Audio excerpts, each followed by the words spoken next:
Welcome to CoreLogic's Housing Market Update for October 2021, brought to you by onthehouse.com.au. CoreLogic's National Home Value Index rose another 1.5% last month, taking Australian housing values 17.6% higher over the first 9 months of the year and 20.3% higher over the past 12 months.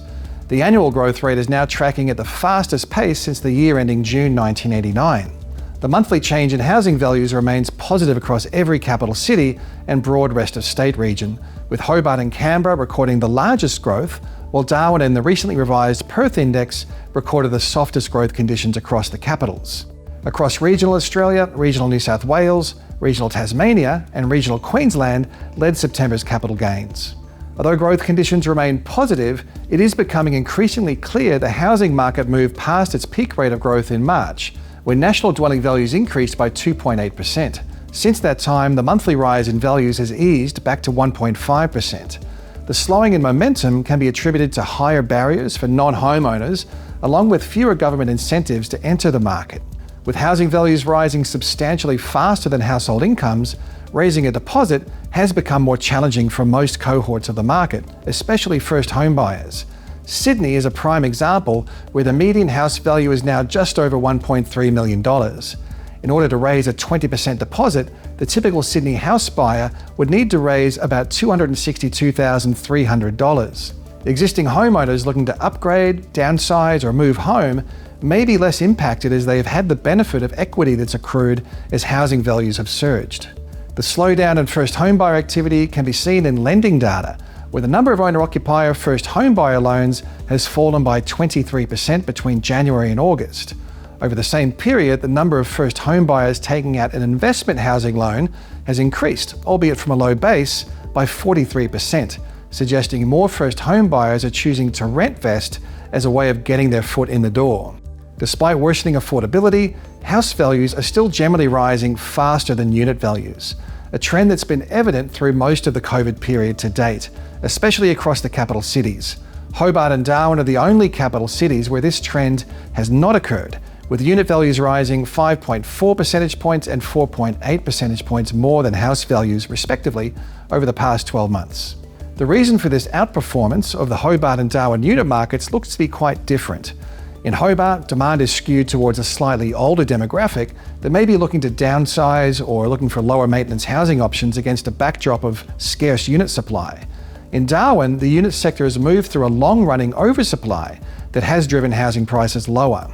While the median value of a unit in Darwin is the lowest of any capital city, unit rents have surged 20.3% higher over the past year, driving gross rental yields to 6.9%.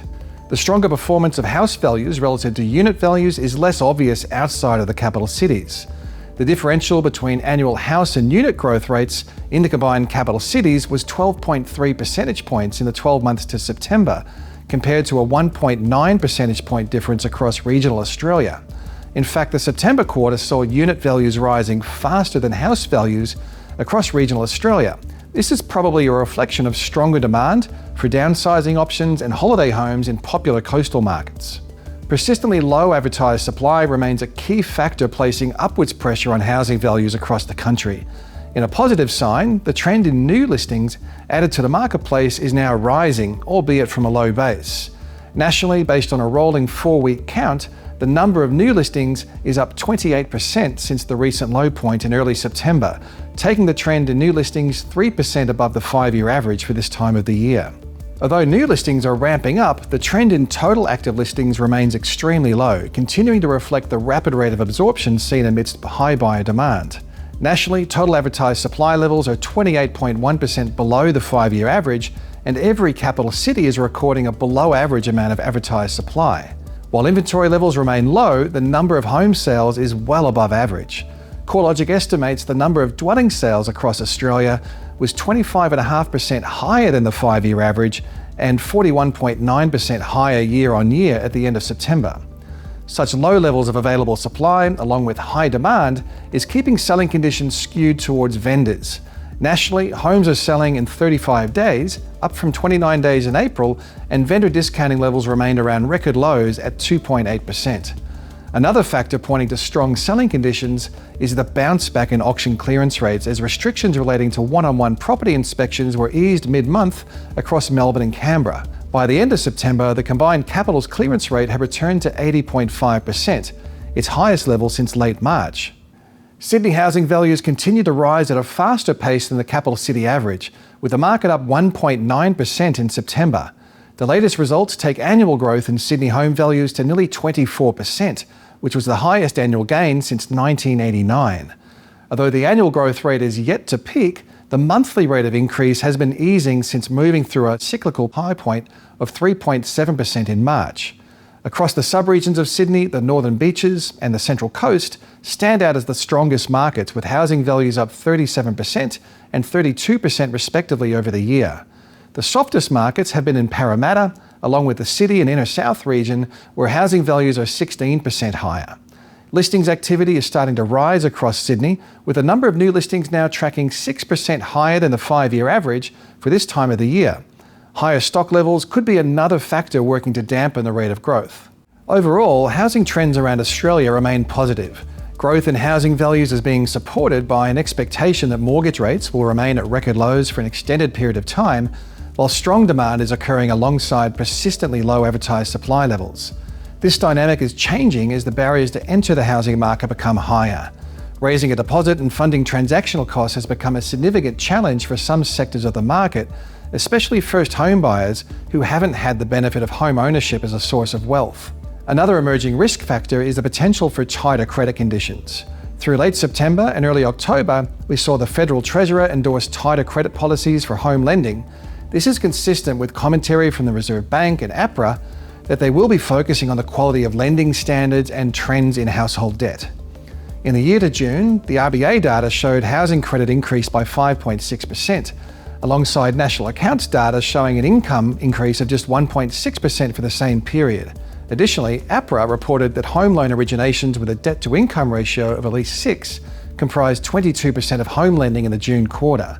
It's looking increasingly likely that any new credit restrictions will focus on minimising further accrual in household debt, specifically the housing component of household debt, and/or the lifting of minimum interest rate serviceability assessments. A further trend to watch will be how consumption patterns are impacted by a post-lockdown environment.